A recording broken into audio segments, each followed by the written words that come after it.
আল্লামাল কুরআন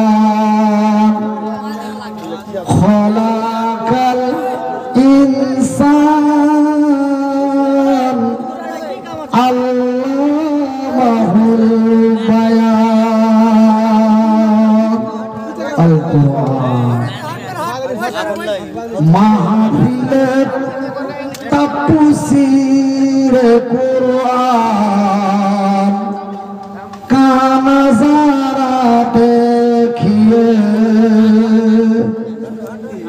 মাহফিলের তাফসীর কুরআন কা নজারা দেখিয়ে মালিক তো নূর মাকাতা मालिक तो नूर मकाता एक ही रस्मा देखिए बदर कामिल जी चमत्कार बदर कामिल जी चमत्कार जिसका उजाला देखिए नारे तकबीर बदर कामिल जी चमत्कार जिसका उजाला देखिए महफिले तफसीर कुरान का नजारा देखिए पारा पारा शूरा शूरा पारा पारा शूरा शूरा सब निराला देखिए नारे तकबीर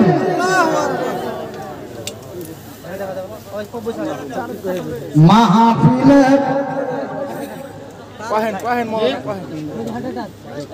तफसीर कुरान का नजारा देखिए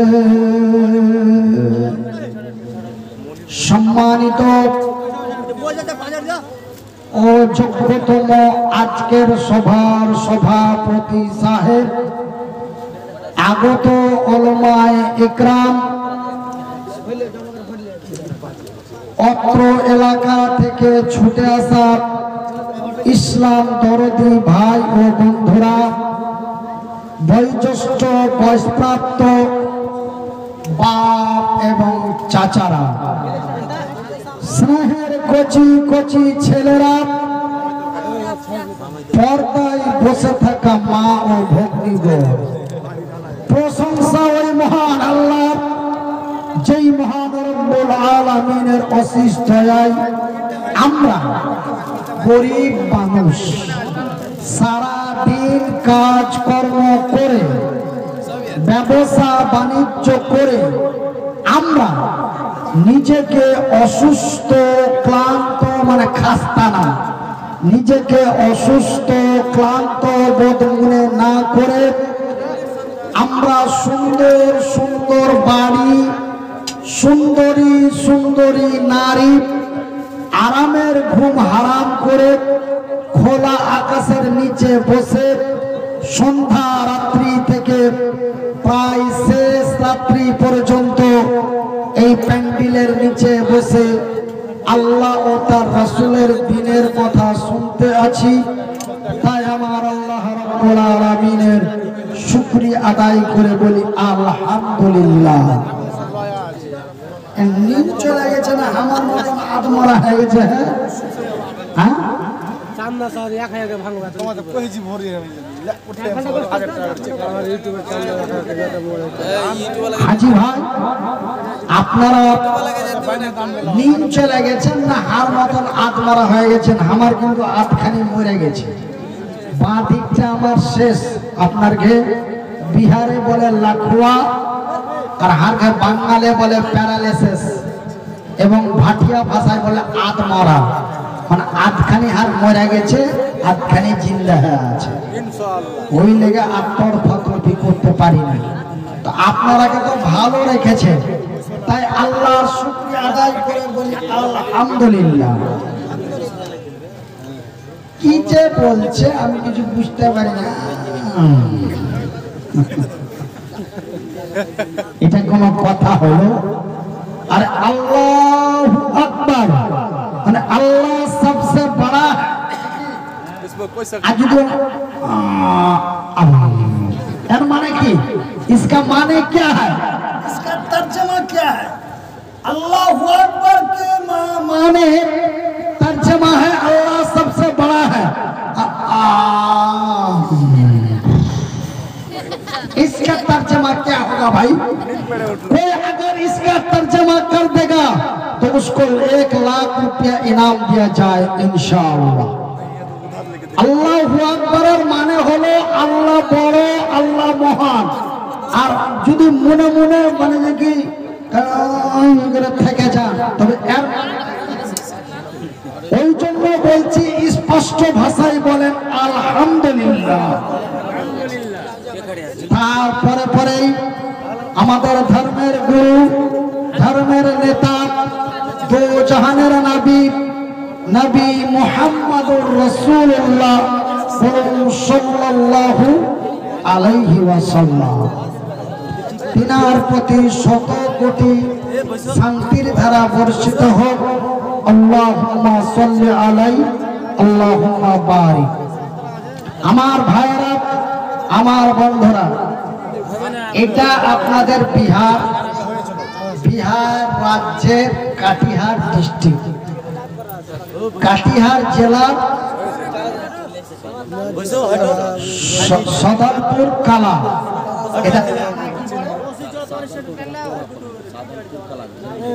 আচ্ছা, সাহাদালপুর কালা গ্রাম। যাই হোক, আমি এতটা কথা না বলে আমি বলতে চাই যে আপনাদের বিহারে সন্ধ্যা রাত্রি থেকে প্রায় শেষ রাত্রি পর্যন্ত আপনারা একটার পর একটা বক্তার বক্তৃতা শুনতে শুনতে রাত 3টা বাজিয়ে দিয়েছে। এখন মানে যে কি ইচ্ছাকার এরকমের সমান, কিরকমের সমান, এরকমের সমান। এখন মৌলবি তো আপনারা শুনবেন আরেকটা। তবে একটা কথা শুনে নেন, একটা লোক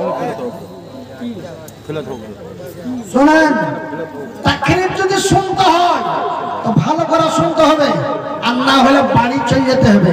বলে এটা কথা কেন কইলা মুনির সাহেব? মুনির ভাই এটা কথা কেন কইলা যে ওয়াজ ভালো করে শুনতে হবে, না হলে বাড়ি চলে যেতে হবে? শুনেন ভাই, ভালো না শুনেন তবে হয়ে যাবে আলাদা। मौलवी साहब तकरीर बोलছে ब्याज लेना देना हराम है। क्या है? क्या लेना देना हराम है? ब्याज लेना देना हराम है। वो রাত 3টার পরে ওয়াজ শুনেছে, এবার বাড়ি গেছে সকালে। এবারকার বাড়ির মালিকটা বড় বলে মাছ নিয়েছে। তো গীতান কইছে, হাজি এত বড় মাছ নিয়ে, তো মাছ নিলে তো পুচ করলাম না, বাড়িতে কি আছে না আছে। তো বলছে পেঁয়াজ যে নাই একটা, বলছে পেঁয়াজ যে নাই তো 1 কিলো পেঁয়াজ গেল নিতে গেল না। রাতে ওই দিল্লি থেকে একটা বড় মাওলানা আসছিল। ওই বড় মাওলানা বলেছে যে পেঁয়াজ খানা হারাম है। क्या खाना हराम है? माने मौलवी বলেছে পেঁয়াজ लेना देना हराम है, আর ও নিন্ধের অবস্থায় ভুলন অবস্থায় শুনেছে পেঁয়াজ খানা হারাম है। দিয়া বিশাল ঝগড়া, বিশাল ঝগড়া দু স্বামী স্ত্রীতে। হারকে ভাটিয়া ভাষায় বলে মাইয়া আমার আরেকটা মেঘ লাগবে তো ঠিক তো है। আরে এখন যা আছে আলহামদুলিল্লাহ, আর বেশি পেঁয়াজ পাকানো করতে চাও না, না তো ফুটা ভাতে সমস্যা হয়ে যাবে। এবার দু স্বামী স্ত্রীতে খুব মারামারি ঝগড়া। দিয়ে মর্দাটা সহ্য করতে পারেনি। মর্দা সহ্য করতে না পেরে ওকে দিয়েছে ফ্লাইট, একদম এ কোকা ও কোকা মাইরা গুলে করে দেয়। এবার দেখছে যে কি যে ভুলগুলো করলো এই সকালবেলায় তো বিচার বসে যাবে, তখন ও রাগ করে পালিয়েছে, রাগ করে বাড়ি থেকে পালিয়েছে। শুনে নাও, এবার 3টার পরে জালসা শোনা, একটু কান খুলে শুনে নাও। আমি কোনো ফতোয়া দিচ্ছি না, আমি খালি কারণটা বলছি, ঘটনাটা বলছি। রাত 3টার পরে জালসা শুনলে কি হয়। এবার কে ফের সিগারেট দেখছো, ও ভাবতে যে মৌলভী সাহেব এখন বয়ানে জমেছে, আমরা সিগারেটে জমে দিই, কিন্তু জানে না যে কি টাওয়ার, সমস্ত টাওয়ার ফিট আছে। কে হাসছে, কে কার পাছায় চিমটি কাটছে, কে সিগারেট করছে, সব নেটওয়ার্ক ক্যাচ করছে। এটা মারাত্মক নেটওয়ার্ক, কিন্তু আল্লাহর কারিশমা যে নেটওয়ার্কটা একটু ফিজ হয়ে গেছিল 2 বছর আগে।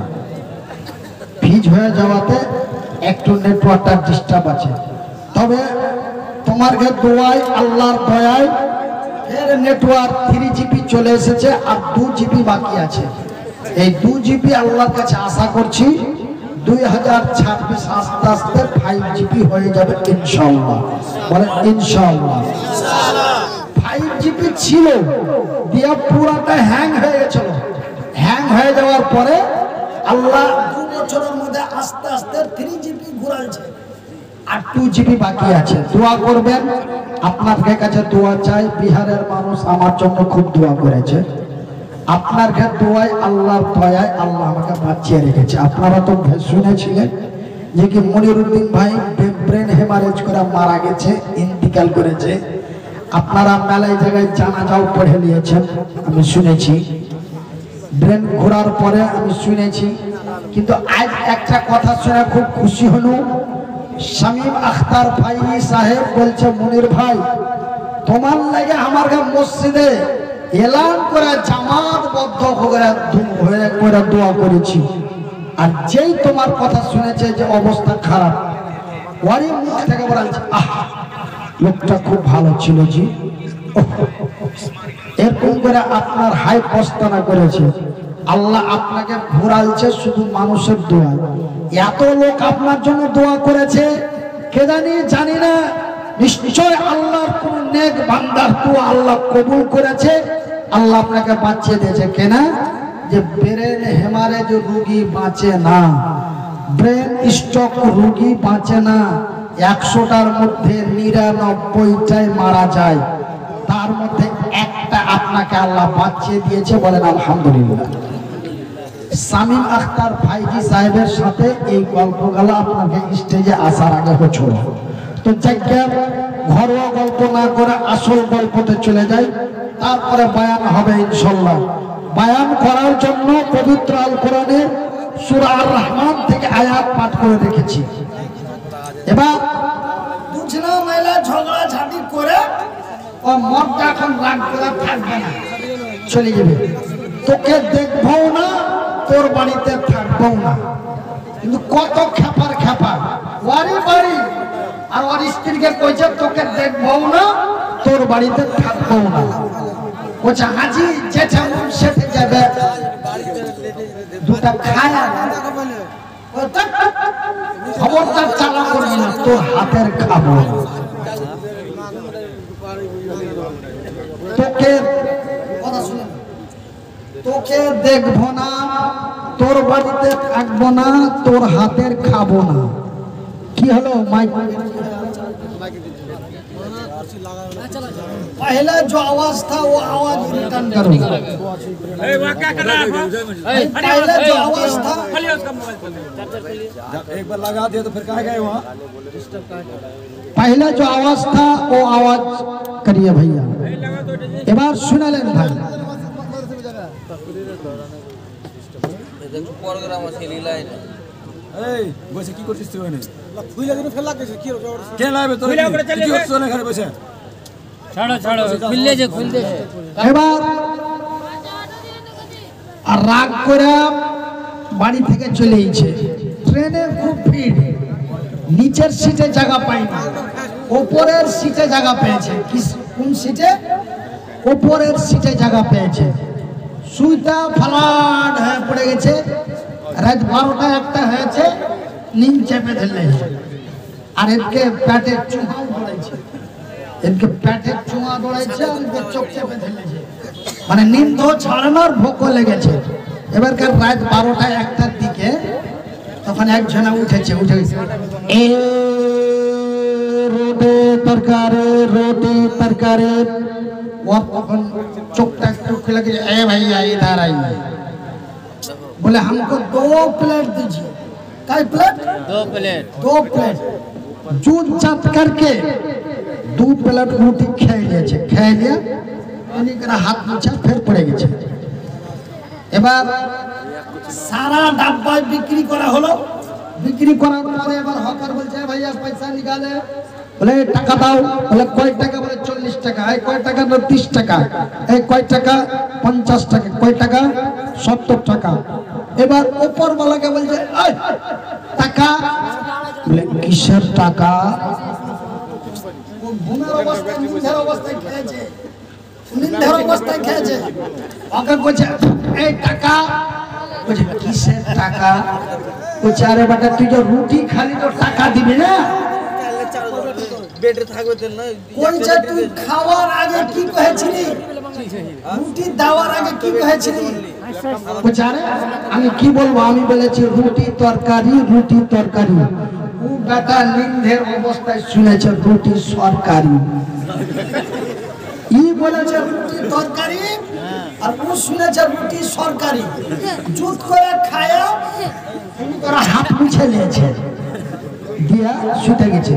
ওই লেগে বলছি ভাই, দু কথা যদি শুনো তো চেতন হয়ে শুনো, আর না হলে ওই পেঁয়াজ লেনা দেনা হারাম হ্যাঁ, পেঁয়াজ খানা হারাম হ্যাঁ। রুটি তরকারি শুনবে রুটি সরকারি।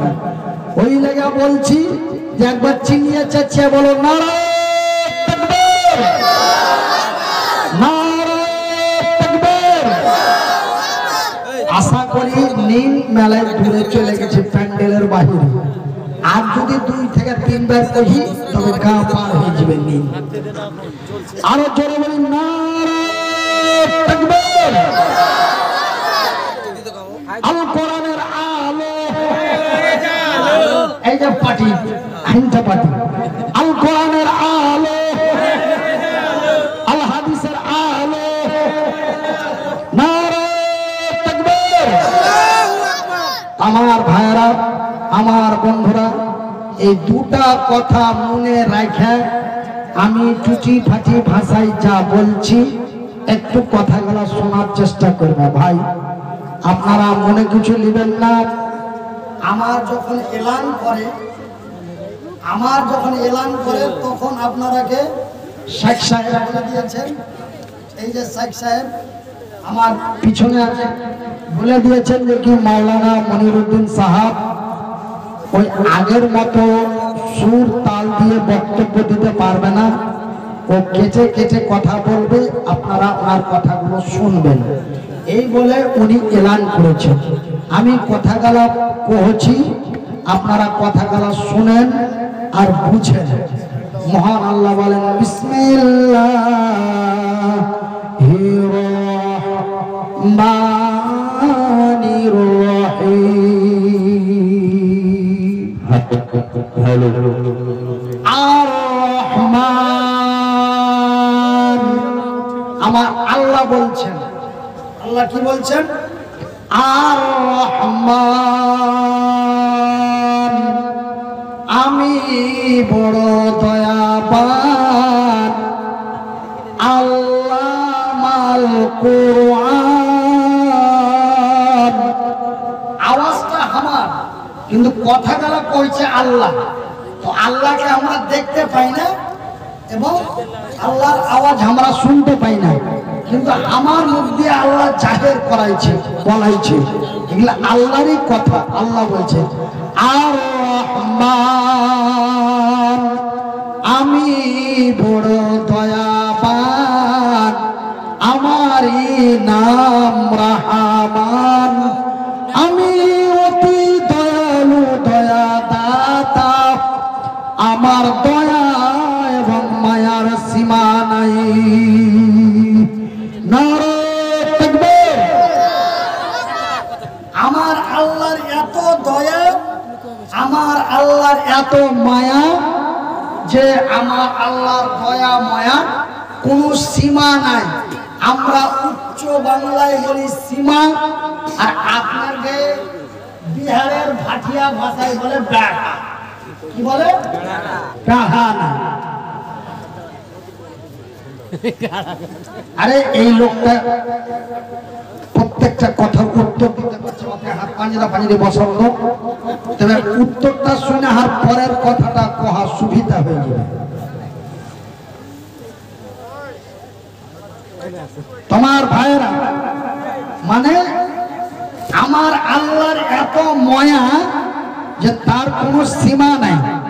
আপনার উপরে আমার কতটা মায়া, স্টেজ থেকে নেমে যে গাড়িতে চড়ে নিলে আপনার কাছে আমার মায়া শেষ।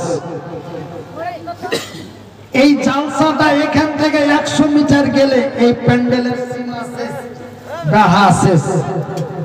এখান থেকে 90 কিলোমিটার গেলে বিহারের বেড়া পড়ে যাবে বাঙ্গালের বেড়া।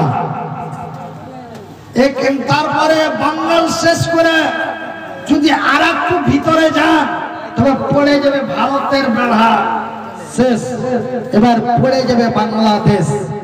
তো প্রত্যেকটা জিনিসের বেড়া আছে, কিন্তু আল্লাহর এত দয়া, আল্লাহর এত মায়া যে তার দয়া মায়ার কোনো বেড়া নাই, সীমাই নাই, একদম যত দূর চোখ যায়। আমার আল্লাহর এতই দয়া, আমার আল্লাহর এতই মায়া, বলি আলহামদুলিল্লাহ। আমার আল্লাহ বলেন আল্লামাল কুরআন, আমি আল্লাহ তোমাদের দিয়েছি কোরআন। আমি আল্লাহ আমার এত দয়া, আমার এত মায়া যে আমার দয়া মায়া ভালোবাসা দিয়ে আমি তোমাদেরকে দিয়েছি একটি মহান কিতাব। মহান মানে বড়। আমি তোমাদের একটি মহান কিতাব দিয়েছি, সেই কিতাবটির নাম হলো কোরআন। যেই কোরআনটা, যেই কিতাবটা আপনাদের এই মাদ্রাসায় পড়া হয়, মাদ্রাসার নাম কি? মিফতাহুল উলুম। এই মাদ্রাসায় এই কিতাবখানা পড়া হয়।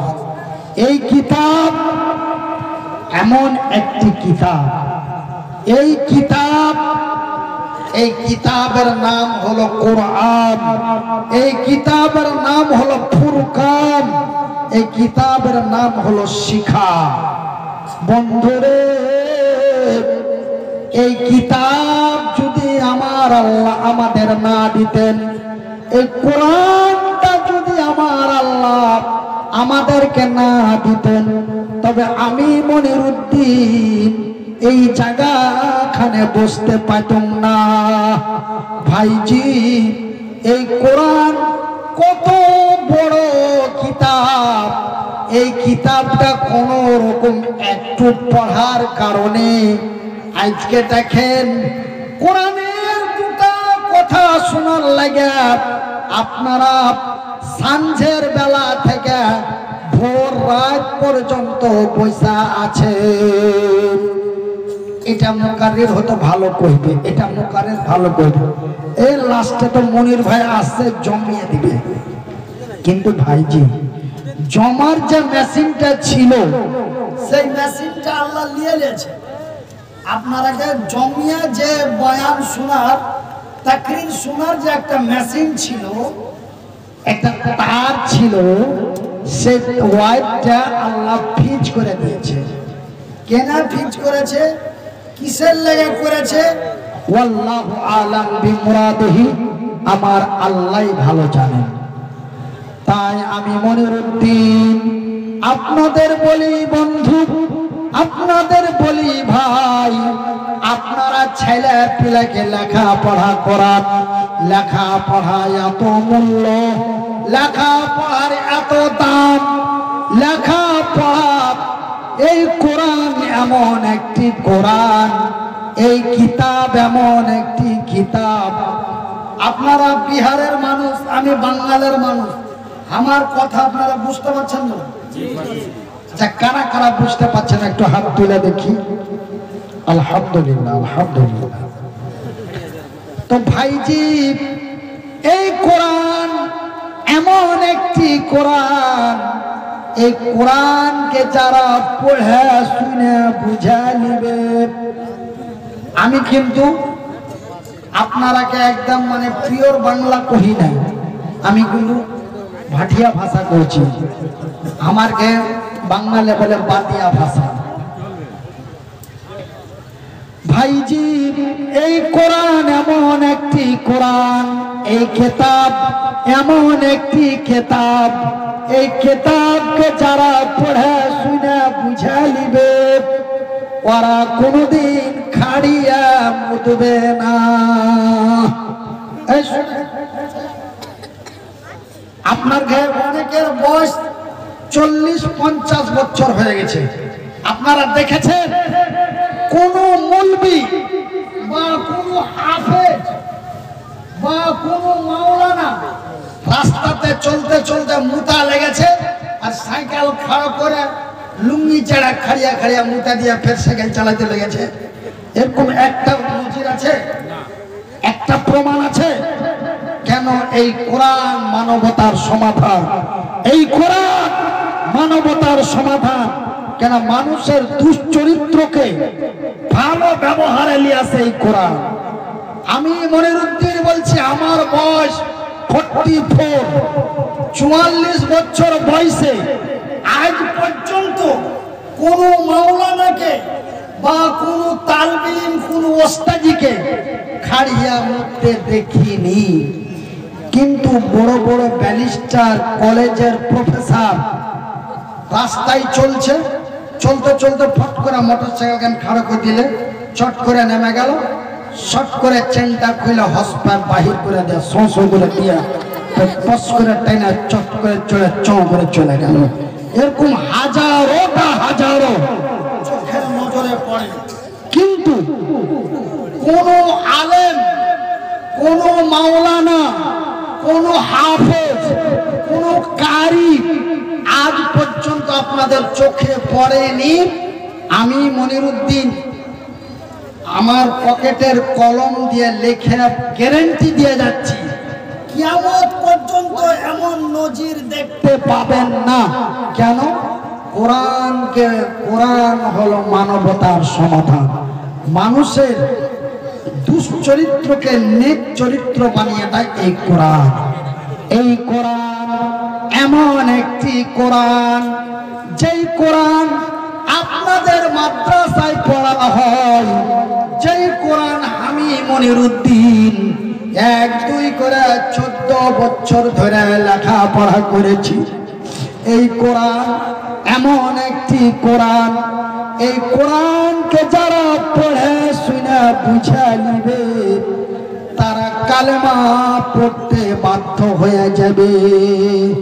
একদিনের ঘটনা শুনেলেন, এখানে কোরআনের আলোচনা হচ্ছে, আমি মনিরুদ্দিন কোরআনের আলোচনা করছি, আর ওই যে আমার আগা দিক দিয়ে একটা রাস্তা দিয়ে মানুষ যাওয়া আসা করছে। তো ঠিক আজ থেকে 1400 বছর পূর্বে আমি যে কথাগুলো বলছি, যদি কথা হাদিস কোরআনের বাহিরে হয়, हमारा गुजारिश है যে हमारा तकरीर बंद कर दीजिए।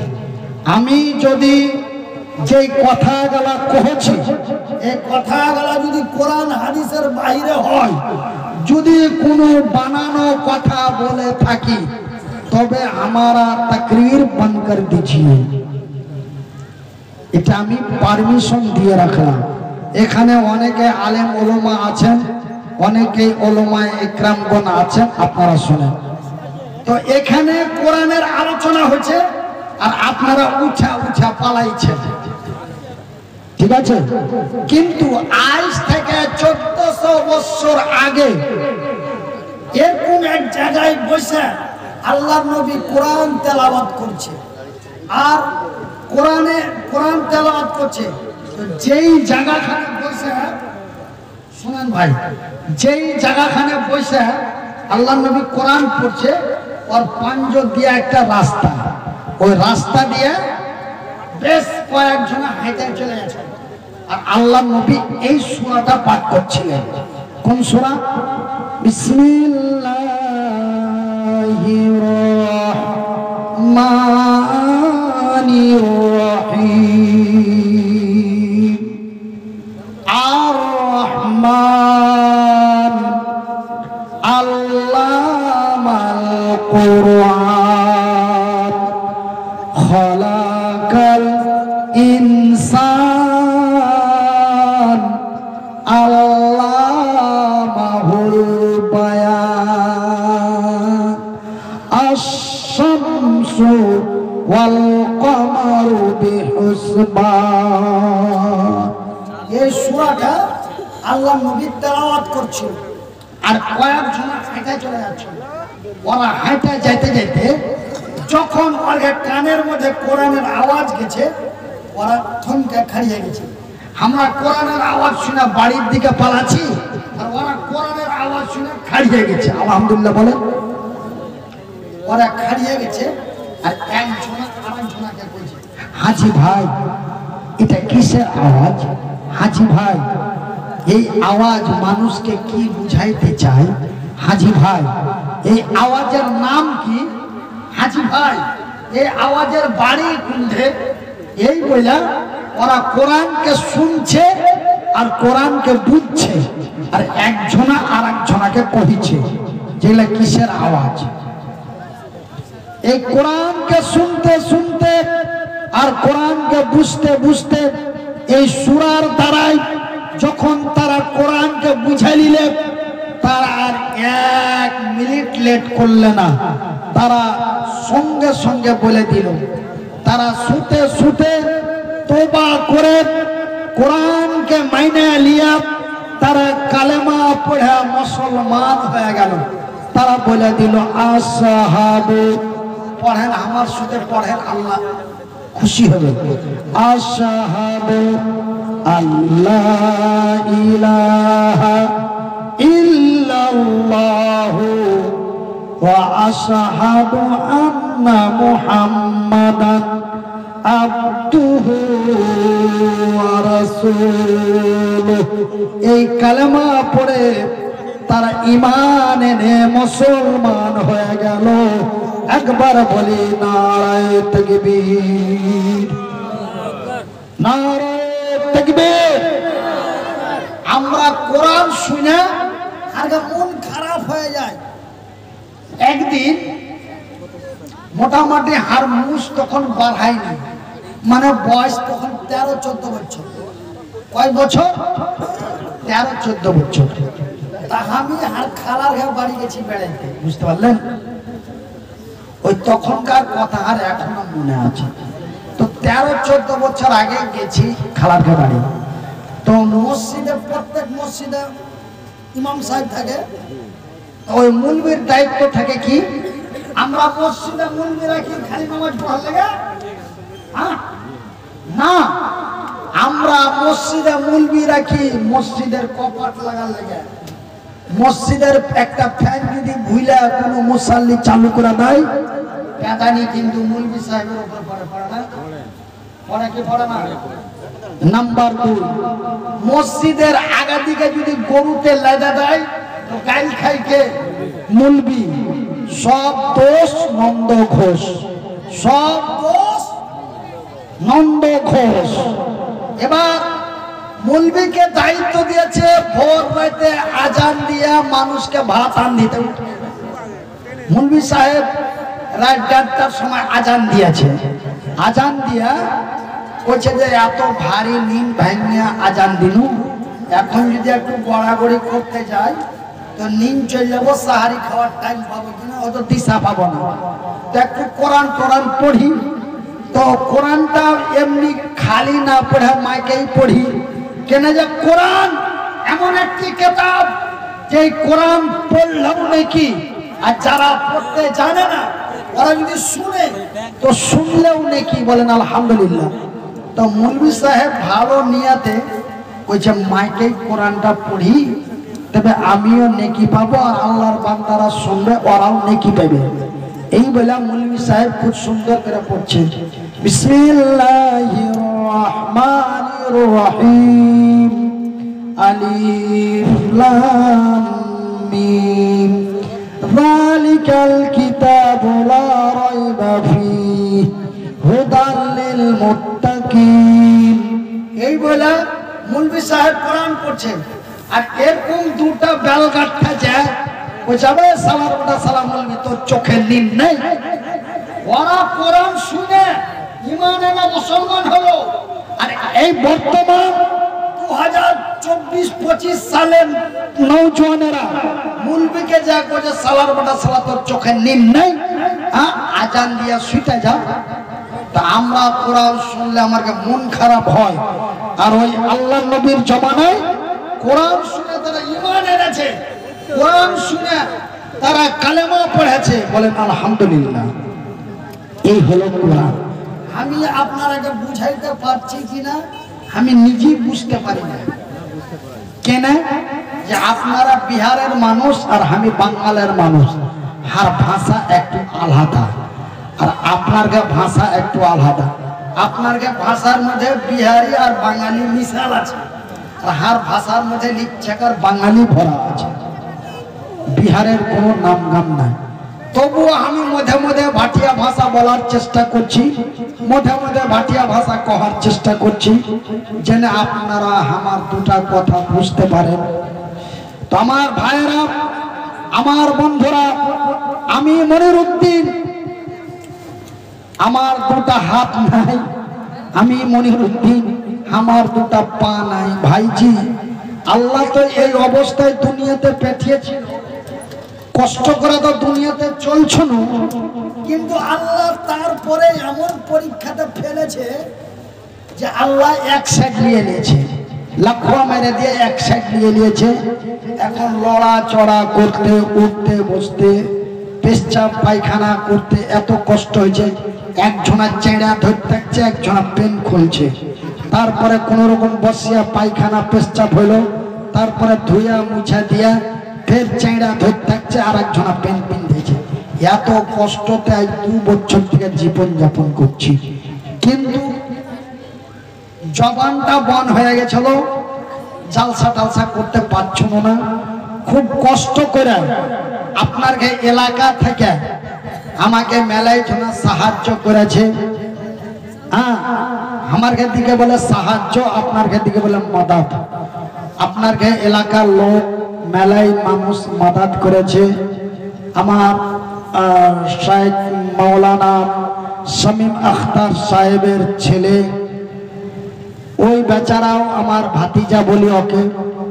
আমার ভাতিজা এই গত ঈদের সময় মোটামুটি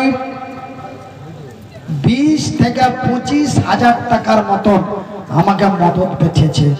যে চাচা আমার হেমারেজ হয়ে প্যারালাইস হয়ে পিছনে পড়ে আছে, কি খেছে না খেছে, জালসা করাটাই ছিল ওর চাষবাস, জালসা করাটাই ছিল ওর ব্যবসা, আর বেচারা 2 বছর থেকে জালসা করতে পারে না।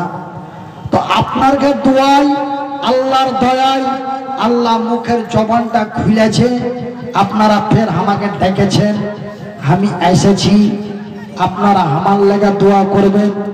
আমি এখন খুব কষ্টতে জীবন যাপন করছি, খুব কষ্টতে দিন যাচ্ছে ভাই। আপনার কাছে টাকা পয়সা চাই না, আপনার কাছে একটু দোয়া চাচ্ছি যে আল্লাহ যেন হাকে সম্পূর্ণটা ভালো করে দেয়। এই দোয়াটাই আপনার কাছে চাচ্ছি। আপনারা আমার লাগা দোয়া করেছিলেন, আপনার দোয়ায় আল্লাহর দয়ায় আল্লাহকে বাঁচিয়ে দিয়েছে। কিন্তু আপনারা সোশ্যাল মিডিয়ায় শুনেছিলেন, কোন মামুর বাটা ইউটিউবে ছেড়ে দিয়েছিল যে মনিরউদ্দিন সাহাব ব্রেন হেমারেজ করে কলকাতা হাসপাতালে মারা গেছে। আপনারা আমার ব্যাপারে অনেকে ইন্না লিল্লাহ পড়ে নিয়েছিলেন, অনেকে আপনারা জানাজা পড়ে নিয়েছিলেন, গায়েবী জানাজা। হুঁশ খোলার পরে এক এক জায়গায় এক একটা খবর আমি পাচ্ছি, ওই খবর গলায় আপনাদের কাছে একটা কইছি। কিন্তু ভাই একটা কথা মনে রাখবেন, আল্লাহ বান্দার কথা শুনে, আল্লাহ বান্দার কথা শুনে, আল্লাহ যদি বান্দার কথা না শুনতো তবে ওর সাথে কোনো কাজ করতো। দোয়া আর দাওয়া, দাওয়া আর দোয়া, আল্লাহর বান্দাদের দোয়া আর বিজ্ঞানীদের ডাক্তারদের দোয়া, এই দুটো জিনিস একসাথে কাজ করে আল্লাহ আমাকে এমন সুস্থতা দান করেছে। ভাইজি এই হাতটা তুলতে পারছি, এই হাত দিয়ে দোয়া করব। আগে এই দুখানটায় হাত তুলে দোয়া করতো। হাত তুলে দোয়া করা ঠিক না বেঠিক আমি সেই ফতোয়া ফারাই যে না যায়, আমি ফার্মাইসি দোয়া করতাম, এরকম দু হাত তুলে দোয়া করতাম। কিন্তু ভাইজি আল্লাহ এই হাতটা নষ্ট করে দিয়েছে, এই হাতটা আর তুলতে পারি না, পারবো কি না তাও জানি না। তো এই হাতটা উঁচা করে দোয়া করব। আপনারা এই কোরআনের সম্মান করার লেগে, এই কোরআনের হাফেজ তৈরি করার জন্য, এই কোরআনের মুফাসসিরিন তৈরি করার জন্য আমি মুহতাজ, আমি মুসাফির, আমি মাজলুম, আমি অসহায়। আল্লাহর দরবারে ফজরের সময় দোয়া করব। আর কিছুক্ষণ পরে ফজরের আজান হবে নাকি? কত বাজছে এখন? 3:38। 3:38। আর কিছুক্ষণ পরে ফজরের আজান হবে। আমি এই ফজরের আজানের টাইমে আপনার লেগে দোয়া করব। আপনারা আমার ভাই হযরত আলী সাহেবের হাতে অনেক টাকা দান করেছেন, আমি শুনলাম। আপনারা অনেকে ঢুলে